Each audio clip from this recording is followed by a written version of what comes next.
saya Arif Cahyono, NPM 21510700126. Nama saya Bayatila, NPM 2151030. Diri, nama saya Gigi Pratama, NPM 215103026. Perkenalkan diri, nama saya Prensi Anggraini, NPM 2151030. Perkenalkan diri, nama saya Rosa Aisyah, NPM 215103023. Nama saya Risa Anggraini, NPM 215103082. Perkembangan perbankan syariah di Indonesia. Awal mula pada tahun 1980-an, awal didiskusikan adanya perbankan syariah di Indonesia. Telah adanya uji coba yang telah dilakukan di Jakarta dan Bandung, yaitu di Baitul Tamil di Bandung dan Koperasi Ridho Gusti di Jakarta. Untuk menjadikan dikuasai oleh MUI setelah tahun 1980-an dimulailah Munas atau Musyawarah Nasional Musyawarah Nasional yang keempat yang diselenggarakan di Cisarua, Bogor pada tahun 1990-an. Nah, mulai adanya musyawarah Munas tadi, dibentuklah namanya tim perbankan syariah Indonesia untuk guna mendirikan perbankan syariah yang ada di Indonesia dan untuk memperkuat dan mengkonsolidasi pihak yang terkait. Hasil musyawarah nasional tadi pada November 1991 akhirnya ditandatangani oleh pendiri Bank Muamalah Indonesia yang mulai beroperasi pada 6 Mei 1992. Selain itu, pionir perbankan Islam lainnya ada BPR atau Bank Pemerintah Rakyat, Dana Mardatilah, dan BPR Berkamal Sejahtera yang didirikan pada tahun 1961 juga di Bandung, yang diprakarsai oleh Institut Syariah for Economic Development atau ISED.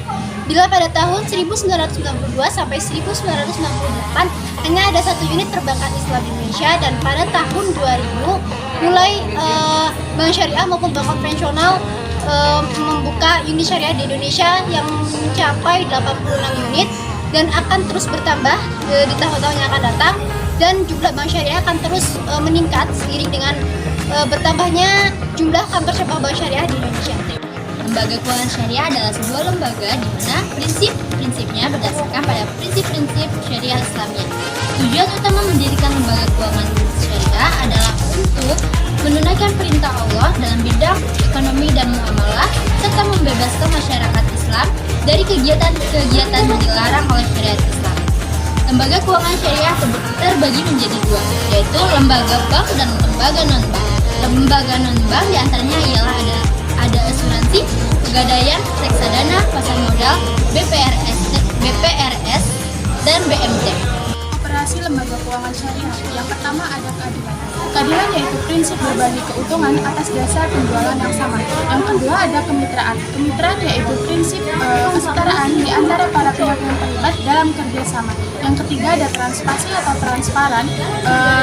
Lembaga keuangan syariah itu diharuskan memberikan laporan keuangan secara terbuka dan berkesinambungan kepada para pihak yang terlibat agar mengetahui kondisi dana yang sebenarnya. Yang ketiga ada yang terakhir ada universal, yaitu prinsip di mana lembaga keuangan syariah itu harus memberikan ras, suku, agama, dan golongan masyarakat dan memberikan layanan dengan sesuai prinsip Islam sebagai rahmatan lil alamin. Peranan lembaga keuangan syariah itu yang pertama ada pengalian aset. Pengalian aset itu pemindahan dana atau aset dari pihak satu ke pihak yang lain. Yang kedua ada likuiditas. Likuiditas itu berhubungan dengan kemampuan seseorang memperoleh uang tunai pada saat dibutuhkan. Yang ketiga ada relokasi, pendapatan banyak individu menyisihkan dan merelokasikan pendapatannya untuk persiapan menghadapi waktu yang akan datang. Yang keempat ada transaksi. Jadi lembaga keuangan syariah itu memberikan kemudahan kepada para pelaku ekonomi untuk melakukan transaksi barang dan jasa. Yang terakhir ada efisiensi. Lembaga keuangan syariah itu dapat menurunkan biaya transaksi dengan jangkauan pelayanan dan juga memperlancar serta mempertemukan pihak yang saling membutuhkan. Arsitektur perbankan Indonesia. Arsitektur perbankan Indonesia ini terbentuk dikarenakan adanya krisis ekonomi yang berkepanjangan pada pertengahan 1997 karena sehingga menyadarkan masyarakat akan pentingnya arsitektur perbankan Indonesia. Arsitektur perbankan Indonesia ini didirikan untuk perbankan Indonesia dalam hal memperkuat fundamental perbankan. Lalu pada tahun 1980-an telah menunjukkan bahwa infrastruktur perbankannya itu terlihat baik, sedangkan fundamentalnya itu tidak baik, maka akan diperkuat lagi agar bisa mengatasi masalah-masalah yang ada. Nah, arsitektur perbankan Indonesia ini merupakan suatu kerangka dasar dalam yang bersifat menyeluruh dalam kurun waktu 5-10 tahun ke depannya. 6 pilar arsitektur perbankan Indonesia yang mampu memenuhi tercapainya visi API. Yang pertama ada menciptakan struktur perbankan domestik yang sehat mampu memenuhi manusia. Yang kedua ada menciptakan sistem pengaturan dan pengawasan bank. Yang ketiga ada menciptakan industri perbankan yang kuat dan mempunyai daya saing tinggi. Yang keempat ada menciptakan good corporate governance. Yang kelima ada mewujudkan infrastruktur yang lengkap. Yang keenam ada mewujudkan pemberdayaan dan perlindungan konsumen jasa perbankan.